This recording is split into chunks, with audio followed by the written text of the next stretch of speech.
બેરુત પરના ઇઝરાયેલી હુમલામાં હિઝબુલ્લાએ વળતો જવાબ આપ્યો।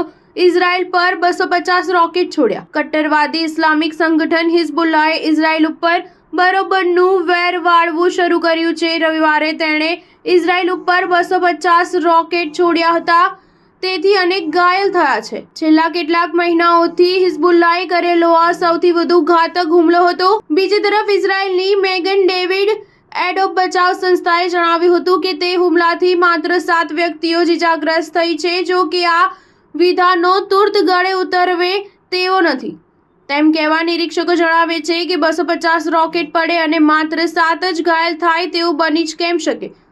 બેરુત ઉપર તાજેતરમાં ઇઝરાયેલે કરેલા હુમલાના વળતા જવાબ રૂપે આ હુમલો કરાયો હોવાનું હિઝબુલ્લાહના સાધનોએ જણાવ્યું હતું। તે સમયે લેબનોનના કાર્યવાહક વડાપ્રધાન નજીબ મિકાનીએ તે હુમલાની ઉગ્ર ટીકા કરી હતી। બીજી તરફ રવિવારે ઇઝરાયેલ પર છોડેલા રોકેટ પૈકી કેટલાય રોકેટ તો તોડી પાડ્યા હોવાનો ઇઝરાયેલે દાવો કર્યો છે। લેબનોનમાં આરોગ્ય મંત્રાલયના જણાવ્યા પ્રમાણે ઇઝરાયેલે કોઈ પણ ચેતવણી આપ્યા સિવાય શનિવારે દક્ષિણ લેબનોન પર તથા બેરુત ઉપર વ્યાપક હુમલા કર્યા હતા। સ્ટાર ન્યૂઝ 7 હંમેશા સચ્ચાઈની સાથે।